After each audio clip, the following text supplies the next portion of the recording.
ওই মিথ্যা প্রতিশ্রুতি আমরা মানবো না এবং আমাদের মধ্যে হিন্দু মুসলিম যে দ্বন্দ্ব লাগানোর চেষ্টা করবে সেটা আমরা মেনে নেব না। মিথ্যা প্রতিশ্রুতি দিয়ে ভোট চাইতে এলে তৃণমূল ছাত্র পরিষদ মেরে হাত পা ভেঙে দেবে। সাঁইথিয়ার প্রতিবাদ সভা থেকে ঠিক এমনই হুমকি দিলেন নানুর বিধানসভার তৃণমূল ছাত্র পরিষদের সভাপতি মুন্সি আব্দুর রেজ্জাক। প্রসঙ্গত দিন দিন যেভাবে দৈনন্দিন প্রয়োজনীয় ওষুধের মূল্য বৃদ্ধি পেয়েছে, ঠিক তারই প্রতিবাদে আজ অর্থাৎ সোমবার বৈকালে সাঁইথিয়া সন্ধানী মোড়ের তৃণমূলের দলীয় কার্যালয় থেকে সাঁইথিয়া ইউনিয়ন বোর্ড পর্যন্ত পদযাত্রা করে এক প্রতিবাদ সভার আয়োজন করা হয়। আর সেখানে আজ উপস্থিত ছিল বীরভূম জেলার বিভিন্ন প্রান্তের তৃণমূলের ছাত্র পরিষদের নেতাকর্মীরা।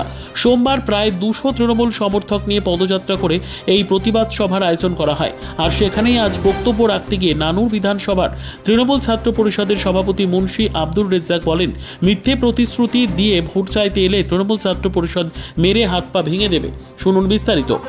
মুসলিম ভাই ভাই একসাথে কাঁধে কাঁধ মিলিয়ে চলে হিন্দু মুসলিম ভাই ভাই যেভাবে একসাথে আজকে জমায়েত হয়েছে বিজেপির বিরুদ্ধে, যে বিজেপি এই মূল্য বৃদ্ধির বিরুদ্ধে, ভোটের আগে যারা এসে বারে বারে ভাবে প্রচার করবো মিথ্যা প্রতিশ্রুতি দিয়ে আর হিন্দু মুসলিমের মধ্যে দাঙ্গা লাগাবো, তো তাদের উদ্দেশ্যে একটা কথা বলতে চাবো, আমাদের বীরভূম জেলার তৃণমূল ছাত্র পরিষদ পেরে হাত পা ভেঙে দিবে, প্রয়োজনে পেরে হাত পা ভেঙে দিবে। তবু ওই মিথ্যা প্রতিশ্রুতি আমরা মানবো না এবং আমাদের মধ্যে হিন্দু মুসলিম যে দ্বন্দ্ব লাগানোর চেষ্টা করবে সেটা আমরা মেনে নেবো না। আমাদের বাংলা রবীন্দ্রনাথ বাংলা, এখানে হিন্দু মুসলিম ভাই ভাই একসাথে এক থালাতে আমরা ভাত খেয়ে এসেছি, এখানে হিন্দু মুসলিম বিভেদ কোনোদিন হতে দেবো না। এটা অ্যাকচুয়ালি আমি তৃণমূল ছাত্র পরিষদ ভেঙে দেবে সেটা বলি না। আমাদের বাংলার হিন্দু মুসলিম শিখ ইসাই আমরা যুবক সম্প্রদায় তৃণমূল ছাত্র পরিষদ এবং সমস্ত যুবক সম্প্রদায় এক হয়ে বলার উদ্দেশ্য একটাই, মোদী সরকার একাধিকবার মিথ্যা প্রলোভন আমাদেরকে দেখিয়েছে। একবার কখনো বলেছে 15 লক্ষ টাকা দেবো, কখনো বলেছে 2 কোটি চাকরি দেবো। এই যে মিথ্যার পর মিথ্যা, মিথ্যার পর মিথ্যা, এগুলো শুনে শুনে আমরা অতিষ্ঠ হয়ে গেছি। আর দ্বিতীয়ত এই যে হিন্দু মুসলমানের মধ্যে আমরা অমিদা হিন্দু আমি মুসলিম একসাথে বসে খাচ্ছি, কিন্তু ওর মধ্যে লেখা নেই ও হিন্দু না মুসলিম, আমার মধ্যে লেখা নেই হিন্দু না মুসলিম, কিন্তু এসে যে আমাদেরকে চিনিয়ে দিচ্ছে তুমি হিন্দু আমি মুসলিম, মুসলমান খারাপ হিন্দু খারাপ।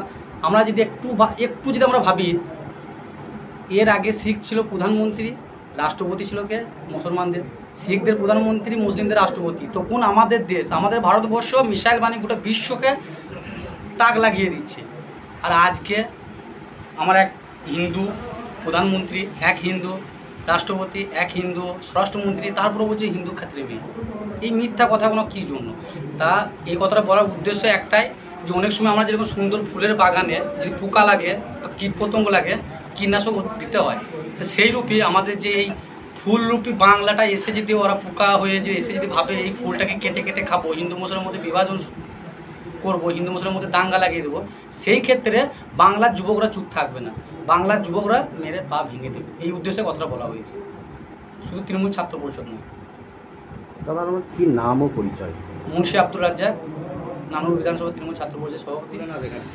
আজকে আমাদের পশ্চিমবঙ্গ তৃণমূল ছাত্র পরিষদ রাজ্য সভাপতি সম্মানীয় তৃণমূল ভট্টাচার্যের নির্দেশে আজকে আমরা বীরভূম জেলা তৃণমূল ছাত্র পরিষদের পক্ষ থেকে মাত্র 12 ঘন্টার ব্যবধানে আমরা একটি প্রতিবাদ সভা করলাম। যে প্রতিবাদ সভার মূল উদ্দেশ্য ছিল হচ্ছে, যেভাবে নরেন্দ্র মোদী সরকার জীবন দিয়ে ওষুধের দাম বাড়িয়েছে, যেভাবে মমতা বন্দ্যোপাধ্যায় স্বাস্থ্যসাথী ক্ষেত্রে বিপুলভাবে মানুষের স্বার্থে মানুষের পাশে দাঁড়ানোর চেষ্টা করছে, ফ্রিতে মেডিসিন, ফ্রিতে হেলথ ক্যাম্প করছে, সেখানে নরেন্দ্র মোদী সরকার সমস্ত দ্রব্যমূল্যের দাম থেকে শুরু করে ওষুধের দাম বাড়িয়েছে।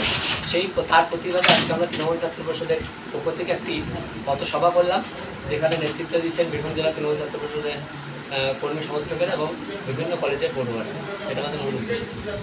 কত সমর্থকের জমায়েতে এবং কতক্ষণ ধরে এই প্রোগ্রাম চলে? আমাদের মোটামুটি প্রায় 300-400 ছাত্রছাত্রীর সমর্থকের জমায়েত ছিল। যেহেতু আমাদের 12 ঘন্টার ব্যবধানে আমাদের এই অনুষ্ঠান, যেহেতু গতকাল রামনামে একটা অনুষ্ঠানও ছিল আমাদের নিজস্ব, সেখানে আমরা হঠাৎ করে এই প্রোগ্রামটি পাই।